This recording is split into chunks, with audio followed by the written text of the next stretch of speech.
Good afternoon, everyone. This is John Shaw, the director of the Paul Simon Public Policy Institute at Southern Illinois University.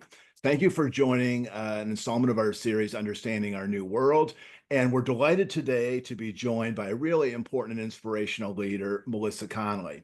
Let me tell you a little bit about Melissa. She is a native of Chicago, grew up in the South Side, is a first generation student at college student in her family, graduated from the University of Illinois, Chicago, went on to earn a couple of graduate degrees at Dominican University. And she's also the alum of a institute called the Surge Institute Fellowship Program, which is for emerging leaders of color in education. She began her career as a teacher and has been at OneGoal. She began at the program level, became the chief program officer, and then in 2019 became the CEO of OneGoal. She's also on some important boards, Reading Partners and the Young Presidents Organization.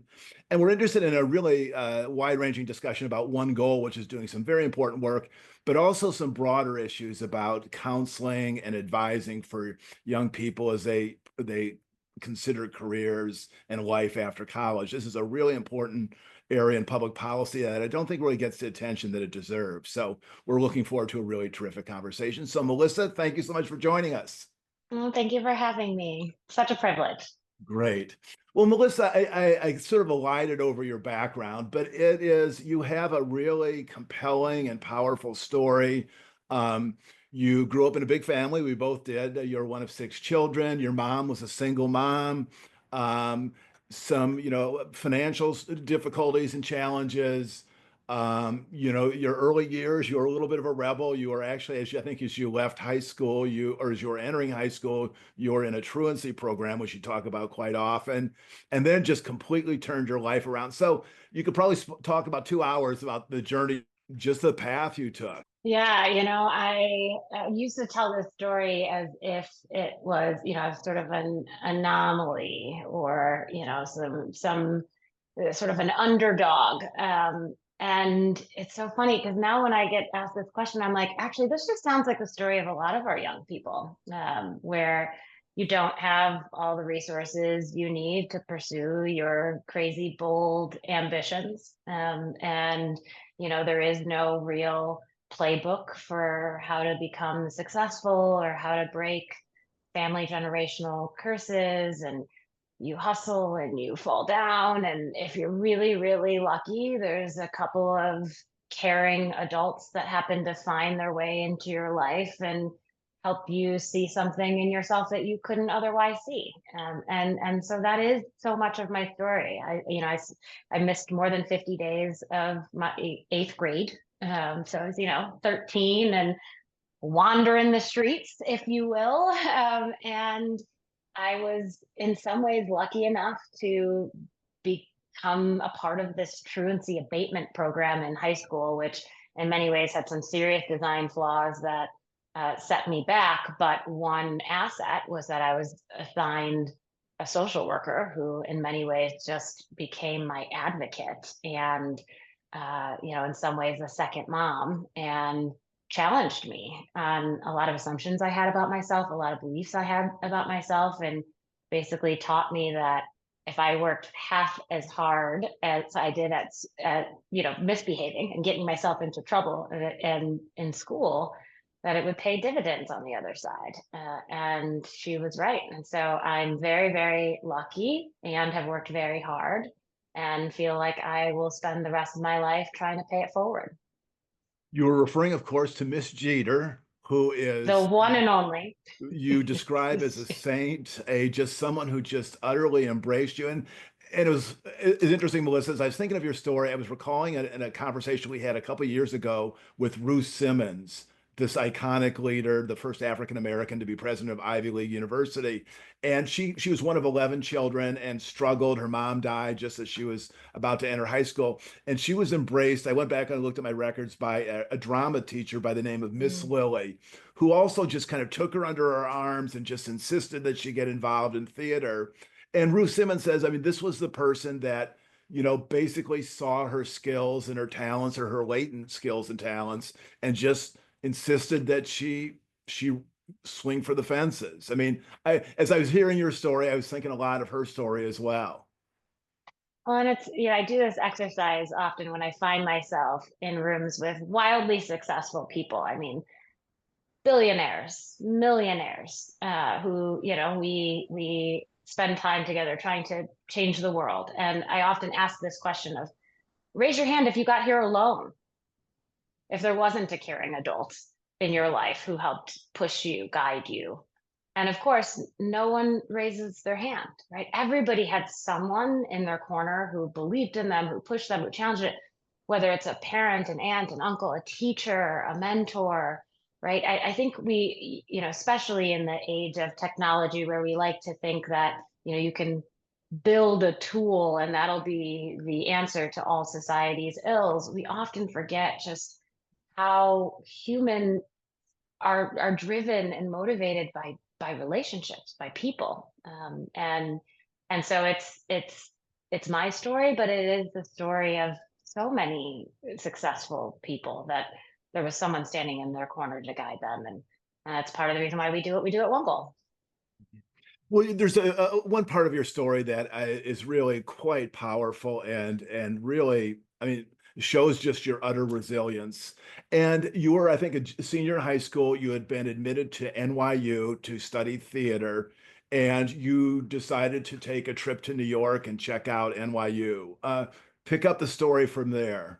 Yeah, so actually I had already been accepted, and they had a quote unquote minority welcome weekend. So students of color came to campus a week early, got to know the campus, got to know professors, and I, I had so 17 years old. I had a backpack. I had $50 in my pocket, no cell phone, no credit card. But at the time, my mom was working for the airlines, and so one of the perks of working for the airlines is that you often get buddy passes. So I was able to fly into LaGuardia Airport basically for $10.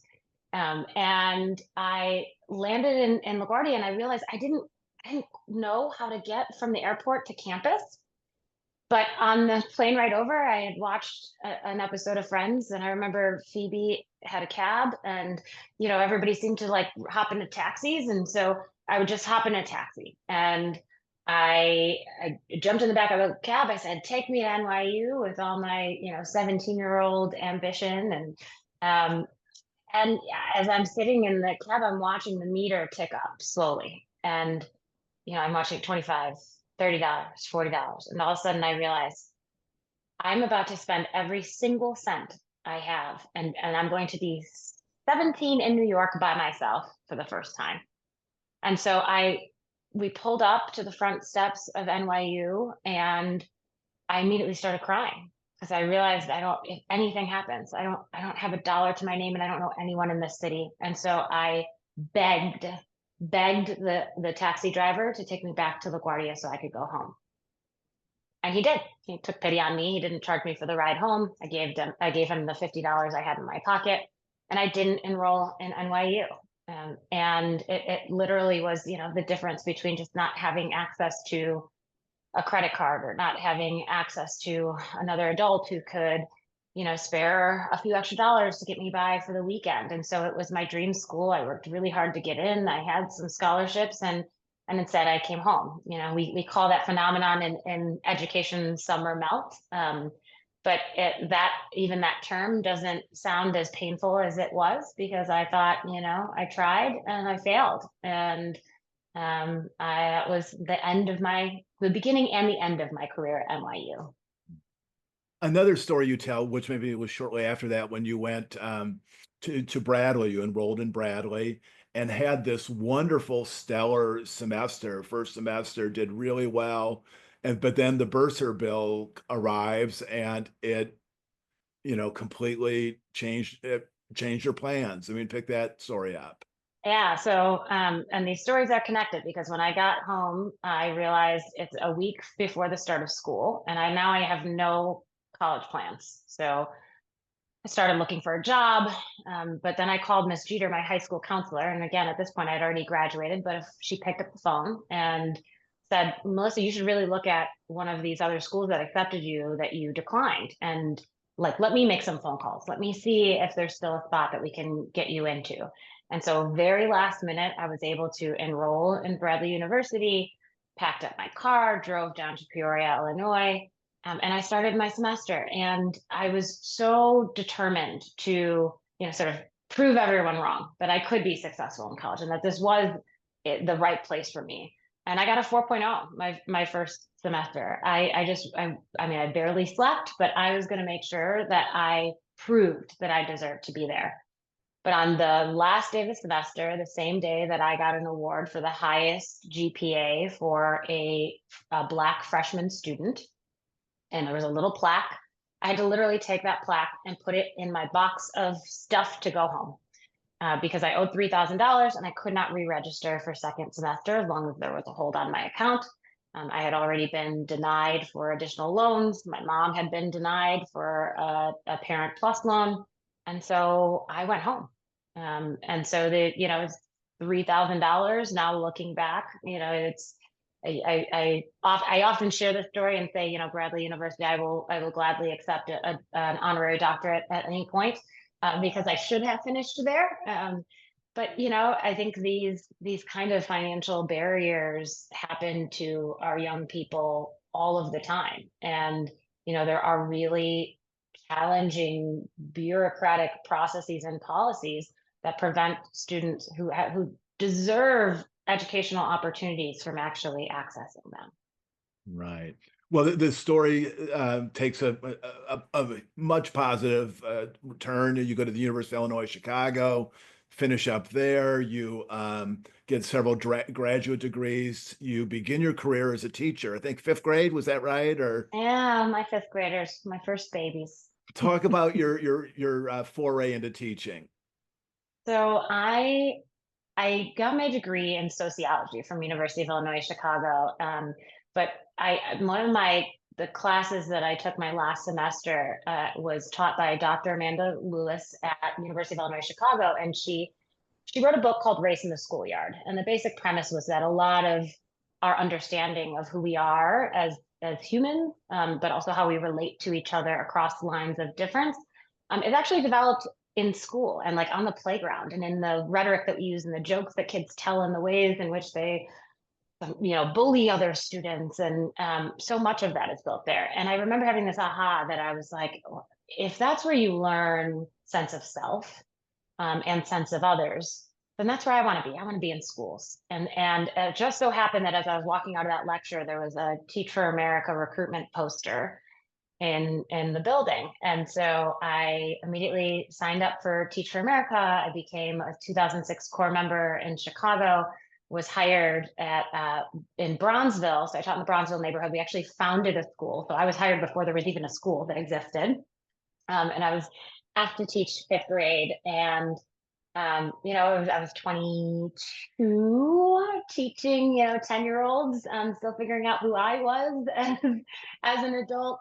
But as cliche as it might sound, I promise you my kids taught me more than I taught them. In fact, fast forward to this last summer, now all my fifth graders are now late 20s, early 30s. And they this summer organized a reunion for my fifth grade class at the park across the street from the school that I taught at, which I think just tells you like how special that experience was for all of us. It was profound. I learned patience. I learned, I mean, what our kids are up against. I like to think that I got into education so that no student would have to fight as hard as I had to fight to get what I felt like I deserved. And I think the reality I confronted as a teacher is actually now in a lot of ways they have to fight harder. And it humbled me in really beautiful ways. I often say that if I hadn't been a teacher for that group of fifth graders, I don't think I would have been a good parent. And so I'm forever grateful for the experience I had at Bronzeville and what my students taught me. Well, let's talk about OneGoal and its genesis. It's a complex organization in the sense that there was, I think, a predecessor organization called United Students Empowered. which was sort of the genesis. But there's a hugely interesting moment in 2006 when your friend and the co-founder Jeff Nelson was looking at the Chicago Tribune, as I understand the story. It was in April of 2006, and he sees a headline which says, "Of 100 Chicago public school children, 6 will get a college degree." And he gasped and said, "This can't continue." Pick up the sort of the genesis of OneGoal from that sort of that headline and what that has impelled you to do. Yeah, I mean, and I'm always amazed as academics. Sometimes we throw out data and statistics and we don't like really sit in them. But if you really sit in that for a second, 100 young people, 6 have a degree, credential, or certificate in Chicago public schools, right? So this was circa, as you mentioned, 2006. 6, and that's including like magnet schools and students who come from more privilege. So who's in the 94, and that's depressing. That's depressing. And so the way my predecessor, Jeff Nelson, who is brilliant and like family to me, tells the story is like it sparked something, but more than anything, it like actually sent him into depression and like was sort of reeling because he then had to go teach 5th grade and look across his 32 kids that he loved and pick the like 2 that he thought might make it, to their goals and ambitions. And that's just it's a depressing reality. And so, I think he had the reaction that many educators across our city had of like, what are we doing? Are we just lying to our kids about what's possible? Or, if we're going to say that they can be something when they grow up, we better be about it. And so thank goodness for his entrepreneurial spirit. He brought together a few friends. One of them was a social entrepreneur. One of them was a high school principal, and said, we've got to do better. And so OneGoal's origin story was actually an after school program for students to do all of the dreaming and planning about how they would transition to adulthood as part of after school. But it didn't take very long. It was about 3 years before he recognized that if this really is as important as we say it is, then it should be part of the school day. There should just be curriculum. There should just be what it means to go to high school.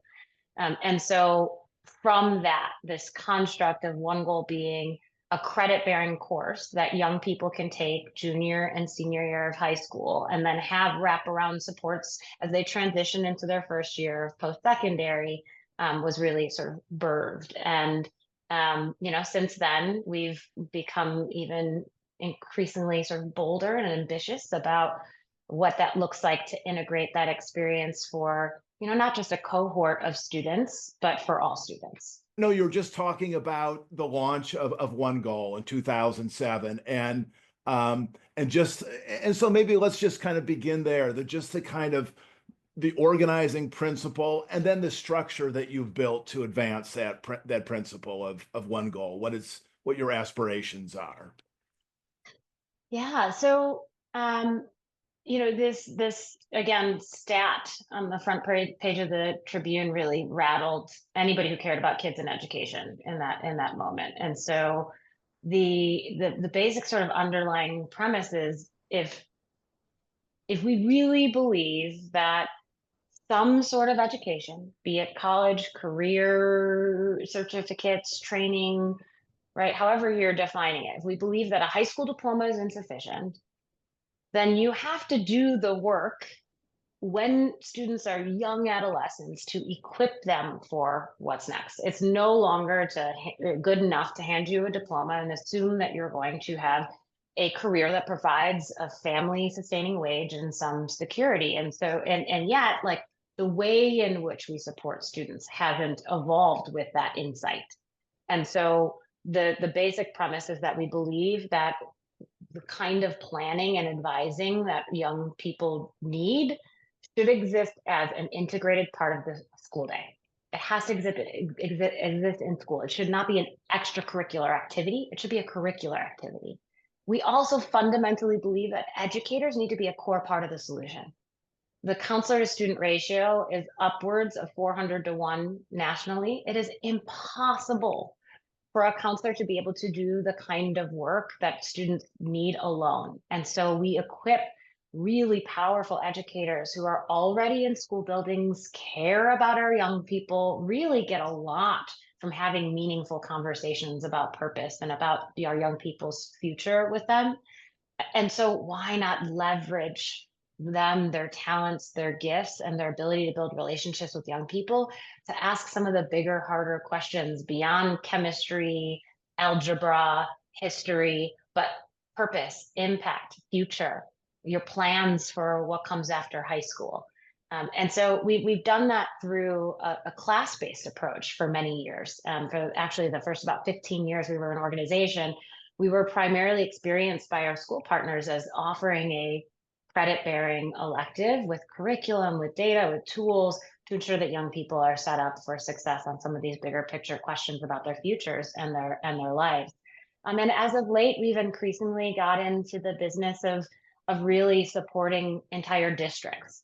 So ensuring that a district across across our districts across our country have some infrastructure, some goals, some vision, clarity on the multiple pathways that students should be exposed to, and the real support, training, and guidance to be able to set students up to pursue their goals and ambitions. And so, we are nearly 20 years in, have learned a ton. We have seen that in every single city that we are in, our students are enrolling, persisting, and completing anywhere between 10 to 20 percentage points above their peers. And so it's been truly an honor and a privilege to make the kind of impact that we have. And I still feel like we're just at the beginning. Our goal now is to just ensure that 10 years from now, the way in which we support students in their transition to adulthood looks fundamentally different. And I think that's possible, and in some cases already happening.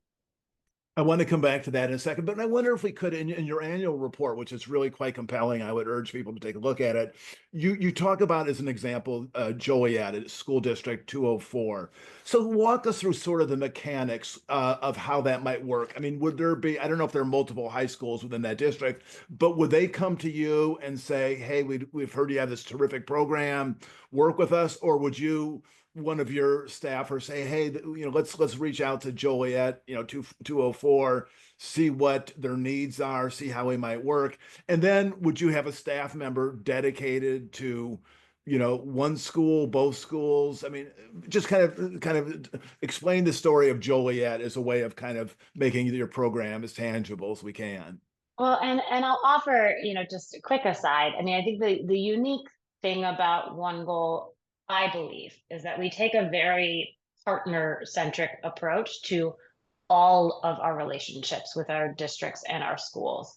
And I start there because how it looks in one place may not be exactly how it looks in another place. And that's very intentional because there's incredible diversity of districts in terms of size, in terms of resources, in terms of their goals and priorities for the communities that they support. And I think it's vital that more organizations like ours approach these conversations with curiosity, trying to listen and understand what the unique needs are, as opposed to dropping something off on a district's doorstep and saying, good luck, it worked over here, it should work over there, when that's often not the case. And this is a little bit of a beef of mine, because I believe in education, we often think that there's one answer for everything, or one answer for everyone. And that has not been my experience at all. And so, to the question of how do we build partnerships, my short answer is like, yes, to all those things.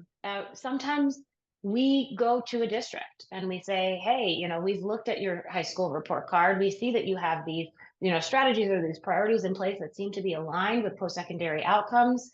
Can we have 30 minutes to share with you what it is that we're doing and what we're learning, and see if there's alignment to your needs and goals and what we have to offer.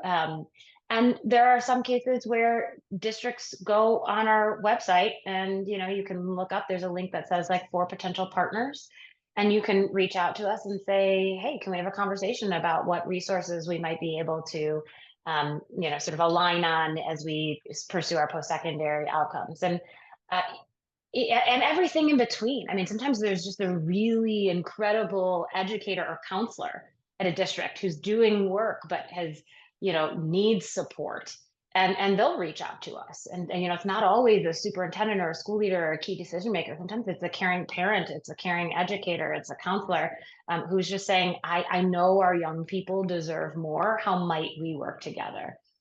In the early days of OneGoal, the vast majority of our partners were brought to us because a really great teacher who was already implementing OneGoal curriculum told their friends, and their friends told their school leaders, which is just such a beautiful aspect of our program. And I think, like the experience I had as an educator, a lot of our educators get just as much out of implementing this program and this advising orientation in their schools as the young people do. And so, again, we are open to how wherever there's need, we will go. And so it's just about really unearthing where that need exists. And then we go through a process where there's some sort of like intake diagnosis, right? You tell us, what are your goals? What are your challenges in pursuing those goals? What data do you collect? What data you have? What would, 3 years from now, if you could dream up where your students and young people would be that would show market improvement from where you are today, what would that look like? All right, now let's talk about how we might get there. And for the first time in OneGoal's history, we actually have multiple programs and services that really can sort of like flex up and down based on need. So for some schools, they'll say, listen, there's this subgroup in our student population who we just, no matter how hard we try, they're not enrolling in any sort of post-secondary program or pursuing any sort of certification. They don't feel equipped or prepared for life after high school. Let's really zero in on that student population, and for that kind of circumstance, it's highly likely that we would partner with the classroom model where we'll pull 30 students into a classroom and provide them 3 years of pretty intrusive supports. Other schools are saying, listen, we want our entire junior class to have a fundamentally better advising experience than the one that they're currently getting. We've got these goals around a certain number of students being college and career ready. Here's how we define it. And we work with them by providing what we call a post-secondary leadership coach to a team at the school or district. It usually involves one key decision maker, like a superintendent, who can help with resource allocation. And just as important, if not more, key practitioners, key counselors, right? Heads of school that really can influence what the work looks like on the ground. And we bring them all together to align on a set of strategies and key interventions to hopefully improve practice over time. In your report, your annual report, you say we prioritize students in the academic middle who are often overlooked by other interventions. And then I saw in one interview you said where a number of your students are sort of have GPAs, high school GPAs of sort of 2.5 to 2.7. And that's intriguing because there are these people in this middle space that are oftentimes no one really pays attention to them. And um, lots of huge talent is being untapped. I mean, talk about that sort of insight about tapping into that group. Yeah, I'll talk about it from a strategic perspective, but also from a personal one. So maybe I'll start with the latter. I mean, personally, you heard my story. I started high school in a truancy program. Like, I was a quote unquote underdog.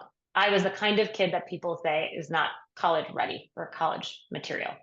And here I sit yet with 2 master's degrees, and a CEO, right? But I wasn't college material. So there's a part of me personally, I am just so inspired and motivated by rooting for the underdog. I mean, every Super Bowl, I want the team that's never won a Super Bowl to win. Right? Like, that's just in my nature. It's my values. I will always root for the underdog. And so in our space, what that means is, typically there are very, very few post-secondary options for students who have between a 2.0 and a 3.0.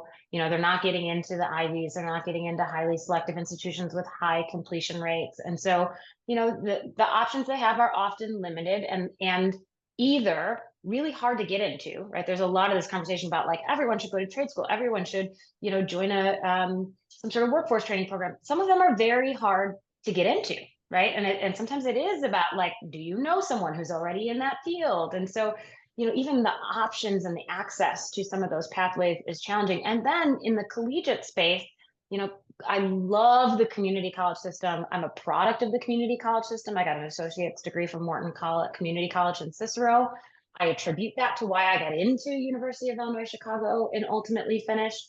And the reality is, when you look at the completion rates of a lot of our community colleges, they're very low. And so you're talking about, sometimes a single digit percentage completion rate. And in those cases, we're not setting our students up for success. But what we've learned is that there are certain pathways for students where, if you're very intentional and have really rigorous advising, they can find a specific career pathway that does have a high probability of completion, even within an institution with a much lower completion rate. But that kind of advising, it is a science, right? It is complex. You have to have a lot of data and information at your fingertips. And so what we've recognized is these students who are, sometimes it's often referred to as like the messy middle or the ignored middle, but they need rigorous advising. It needs to be more thoughtful, more intrusive. Some of the barriers that they have are just greater, and yet they often get the least. Right? They're not getting the same attention that a valedictorian or a salutatorian might get, or someone in an honors program. And so we really pride ourselves on being an organization that has proven you can get results with students who maybe have the least post-secondary options available to them, by providing more and better support. One other component of your service that I was really intrigued by, I think in the last couple of years, you purchased this entity or group called Decided, and it provides online college cost and a comparison tool. And that's such a huge component of college survival, is just understanding the finances and so forth. So talk about how this adds to your services. Yeah, so we typically think about setting students up for success through sort of three pillars: social, academic, and financial. And I think academics probably the most straightforward. It's the thing that most people are familiar with, right? Prepare for the SAT, get a good GPA. More and more options are opened up for you. Social, I think, is people are becoming increasingly aware that, like, if you haven't done some reflection about who you are, what impact you want to have in the world, what your purpose is, what you want to be when you grow up, if you have trouble interacting, advocating for yourself, right? Those will all become barriers to you in your long-term goals. And I think that that's something that OneGoal has always done really well. An aspect that it was very clear for me, and again, I've been here for 11 years, so I've seen it up close, that we could do better, was around financial fit. It is, everybody knows that post-secondary options are wildly expensive. And that often is one of the primary barriers to not only students enrolling, but ultimately students completing. We actually have done some internal work where we surveyed our students, and 72% of students said financial fit was actually the reason why they didn't enroll or didn't persist. And so it was important that we got increasingly sophisticated about the kind of advice and guidance that we were providing students, to which options had the best financial fit for them, led to the least amount of debt, and ultimately had sort of the highest payoff in terms of ROI for whatever they were pursuing. I think the conversation is too simplistic when people are just like, college is too expensive, don't go. There are really affordable options, but you have to be strategic and disciplined about both the student's reality, and some of the nuance in the higher education world, that sticker price and actual price are two very different things, and you have to know which grants are available, which loans you have to pay back versus not, right? There's just, it is incredibly complex. And so it just became really important that we got increasingly sophisticated in that space and recognized that there are folks who have done this better or have been doing it longer than we could, that we could learn from. We don't have to recreate the wheel. And so, made the decision to bring the tools and assets into our programming. Well, let's take kind of the broader perspective. And I saw a talk you gave in which you said, you put it pretty starkly. You said the paradigm of high school counseling is broken. And you cited two numbers that just jumped out at me. One of them was, and I think I have this right, the average high school student gets 38 minutes of career and college counseling. And the second one, you alluded to it earlier, is that I think this is a national number. The ratio is 464 students to one counselor. Huh. How did we get in this place where such an important transition point in life is given such scant resources? I mean, historically, has the United States always done this? Is this sort of a more recent development? I mean, speak to me on this one. I don't get it. I don't get it either. I don't get it either. So this, that statistic, that reality that there are very few counselors in schools is nothing new. I mean, it has. I mean, and think about, like, we often do this exercise even internally in staff, and we were like, think about the advising experience you had, right? Who did you talk to? What did that look like? What was your experience? Very, very few people say that they had, rigorous college planning processes. And sadly, I think, as a country, in some ways, we're going in the wrong direction because counselors are increasingly asked to uh, think about college planning and advising, or post-secondary planning and advising for young people, as one of not 10 things they do, or 20 things that they do, or 30 things that they do. I mean, our counselors in many places are responsible for crisis management, right? They're responsible for truancy, fun fact, right? Like, uh, and most counselors didn't have access to, like, higher education courses that were specifically around college planning. And so, or post-secondary planning. And so in some ways it's like, well, we got here because we were designed to get here. It's always been sort of an afterthought in our schools. Our schools have been wildly under-resourced. It is no coincidence that the schools that are, private schools that are much better funded have more counselors, right? Their ratio is much, much lower. A few years ago, I saw a map of the city of Chicago by neighborhood, and this is all one district. But if you look even just by neighborhood in the city of Chicago, you'll see huge variances in the counselor to student ratio. In some of the highest income communities, it's as low as 200 to 1. In some of the lowest resource communities, I saw one neighborhood that was nearly 700 to 1. Right, so the disparity is just massive. And in some ways it makes sense, because when you're trying to staff a building, right, you're trying to make sure that there's the sort of baseline necessities are met. It's easy to view this as a nice to have instead of a necessity. And I think that's what we're challenging in the space, in terms of policy, in terms of funding, is we need to move away from advising young people on their ambitions and who they want to be in the world as a nice. It is just as important, if not more, than learning chemistry, than learning algebra, right? Like, who you want to become ultimately drives the motivation behind learning those content areas. And so we're really trying to change the conversation to put this kind of uh, adult transition support as the primary purpose of secondary education. Yeah, I was just, as I was studying your materials and thinking about it, I'm remembering my own experience, which was some time ago, but went to a Catholic school in Peoria, and they always, I mean, literally every student, they said, okay, you go to U of I, or they listed like four Catholic schools: Marquette, University of Dayton, Loyola, DePaul. I mean, that advice was given to like 95% of the students, and I'm sure the counselors meant well, but it was in no way tailored to the individual experiences of the students.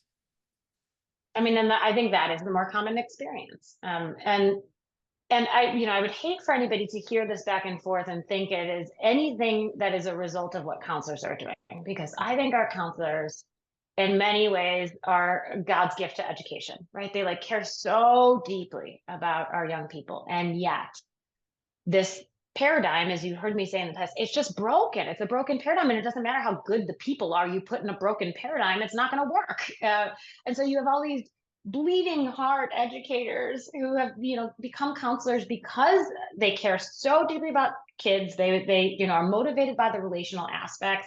They understand some of the challenges that young people, especially young people who are navigating barriers often born from poverty, are facing, and they have so much empathy. And yet we don't set them up to be able to execute the job of post-secondary transition. I spend a lot of time, as you can imagine, in OneGoal classrooms, and my dirty little secret is that people think I'm in this work because like I want everybody to get a credential or a certificate or a degree. That's part of it. I don't lie.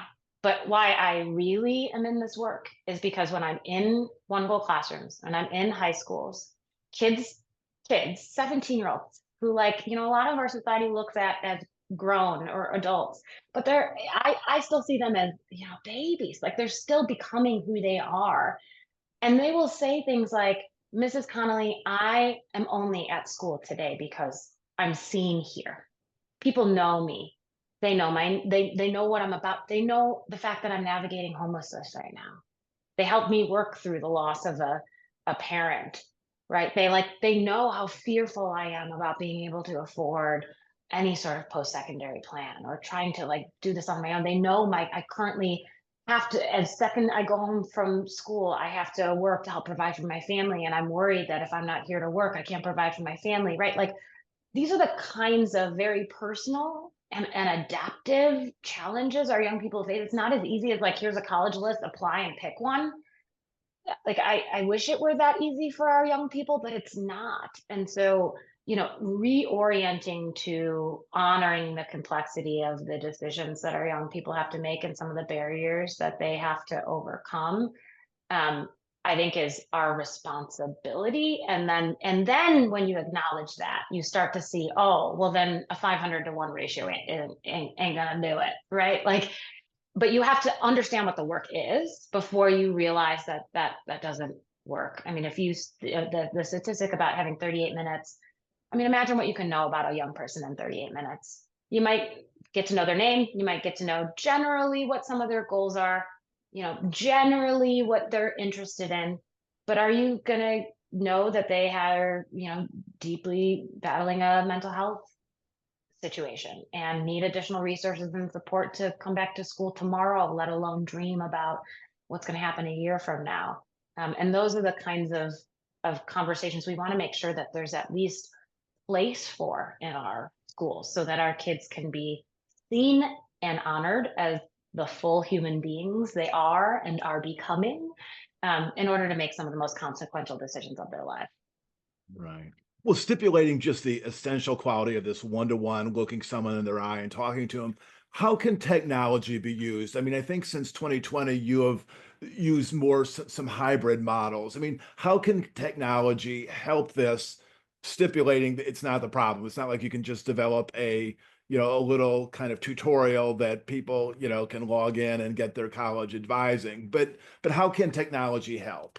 Yeah. So I think about technology in this space in two ways. The first is probably the most obvious, and that's just equity of information, right? Like the difference between a family plus loan, a Pell Grant, what you have to pay back, what you don't, right? Like there's just so much. I mean, even what is a bursar, right? Like I don't know that any of us knew what that was until we had to pay a bill.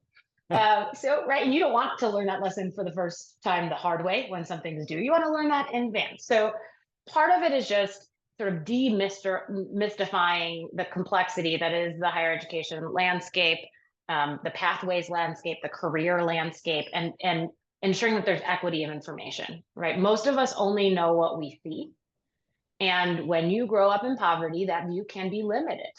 And so some of what I think technology can do is provide equity of information for our young people. And that's a very powerful role, but also I think maybe the simplest one. The more powerful one that I think OneGoal is really trying to embrace is we see technology as a way to maximize the opportunity for relational moments in schools, right? So right now, if you're in a school, and my son reminded me of this, I have a 17-year-old junior, and I was asking him sort of, what his teachers know about him, and he sort of looked at me perplexed and said, "What are you talking about? You don't know how school works." And I was like, "Oh, I'm an educator. I hope I know a little bit about how school works, but do you tell me?" And he said, Mom, I go into class and it's a 45-minute period and there's a, do now on the board and then the teacher lectures and then we do group work. And I was like, okay. And it took me a minute to realize what he's telling me is he doesn't have much, if any, real relational engagement with his teachers. That it is, in some ways very transactional, very content specific, especially in high school. And what we see technology as being able to do is if students can, move through some career modules and do some exploration, and then you can actually, as an educator, use the 10 minutes you have to hear back from that student. What did that unlock for you? What did that learn? What does that make you think about your strengths and your passions? And does that clarify for you what schools might have, different opportunities for you to pursue, and really use the conversation? That is where I think the power is. But to do that with 30 students is like mathematically just nearly impossible if students aren't finding other sort of parallel ways to get access to information. And so a lot of the technology that we either are building or are, working alongside other ed tech providers with is really focused on how do we make the teacher's job, the educator's job, or the counselor's job as easy as possible? How do we minimize the amount of administrative work that they're doing so that the most amount of time possible can be spent investing in, learning from, learning with, and really supporting our young people? Well, I've heard you say in a talk, someone said, where would you like OneGoal to be in a decade? And you say, out of existence. I would like our work to be so established and sustained and flourishing that groups like mine do not have to be there. And you said that's sort of the goal. It should be the goal of almost all nonprofits, is to solve the problem that you're there battling.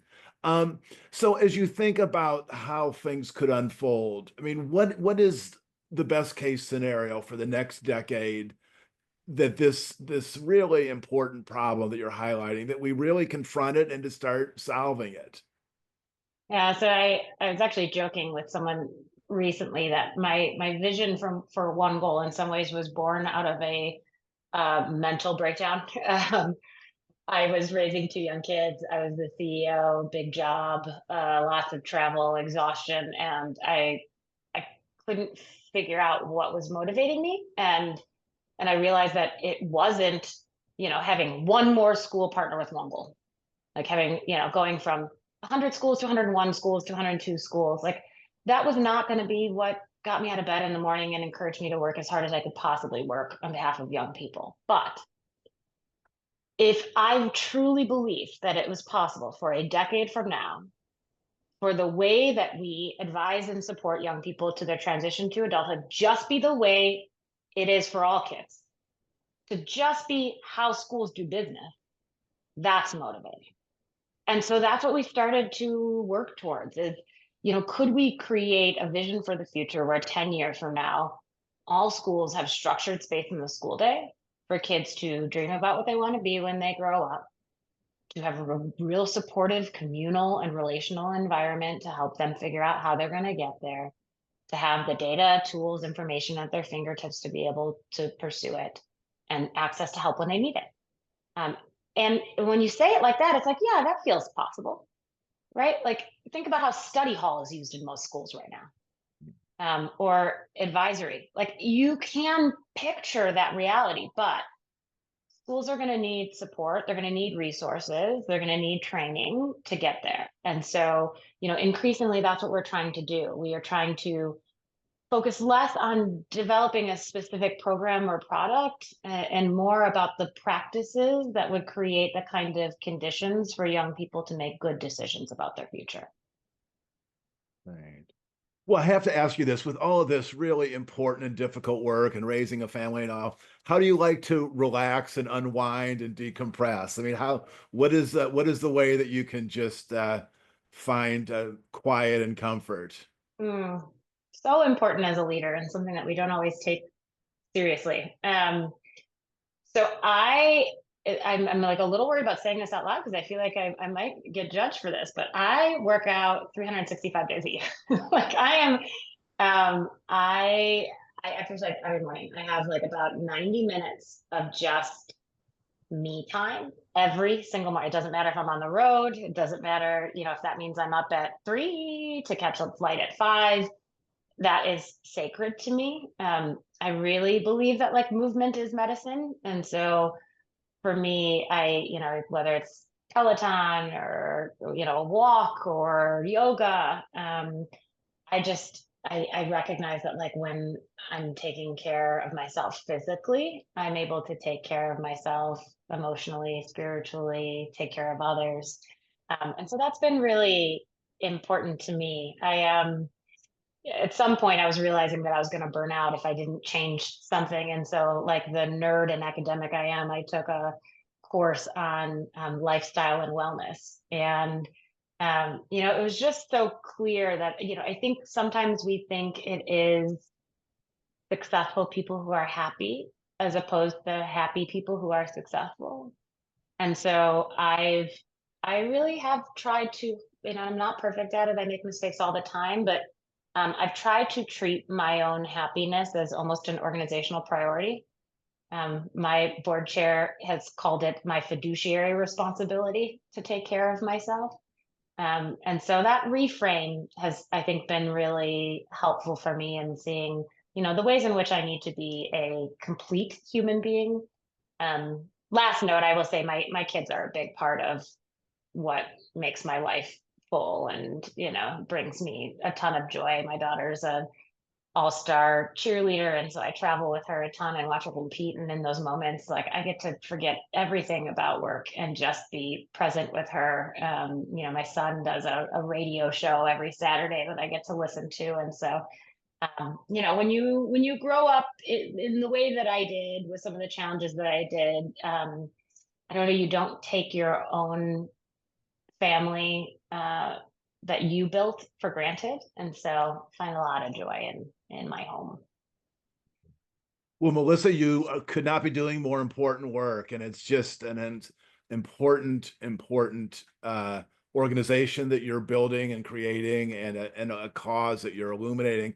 And I'm not going to put you on the spot, but and I know you have a frantically busy schedule, but if at some point between cheerleading your daughter and your son's radio show, we could get you down, coax you down to Southern Illinois, and meet with students and maybe talk to some high schools down here and just kind of, let them know what you are doing and really communicate your important work. I mean, if we could find a time to do that, it would be delightful to have you down here. I would love to. And admittedly, the more young people we have as advocates for the next generation, like there's just so much about what we're doing that I think just makes sense to young people. And they're like, yeah, I get it. I wish I had that too. And so the more voices we have elevating that through the lens of policy, through the lens of education, the better OneGoal will be. So that is, it's an altruistic yes, but it's also a selfish one. Okay, great. Well, I will talk to the people at the School of Education too, and we will put together some ideas and send them to you. And again, I know you have a busy schedule, but it would really be great to have you down here and really spread the message of your important work. So, Melissa, thank you for such a terrific conversation. Sorry for a little technical glitch, but we will clean that up in the editing process. It will be a seamless conversation that the world will see. So, again, thank you so much There's for. some beauty and flaws. I don't mind it. Makes us all a little more human. I think it Thank, helped make me relax. So thank you. all right. Again, thanks so much, Melissa. We'll be in touch. Such a pleasure spending time with you today. Thank you. Thank you. And thanks to Bye. all of you for watching another edition of our series. We will have a video of this conversation with Melissa on our website in the coming days. Please show it to family and friends, get it to young people and teachers. And thank you for supporting the Institute and keeping the memory of Paul Simon alive and well. Thanks so much.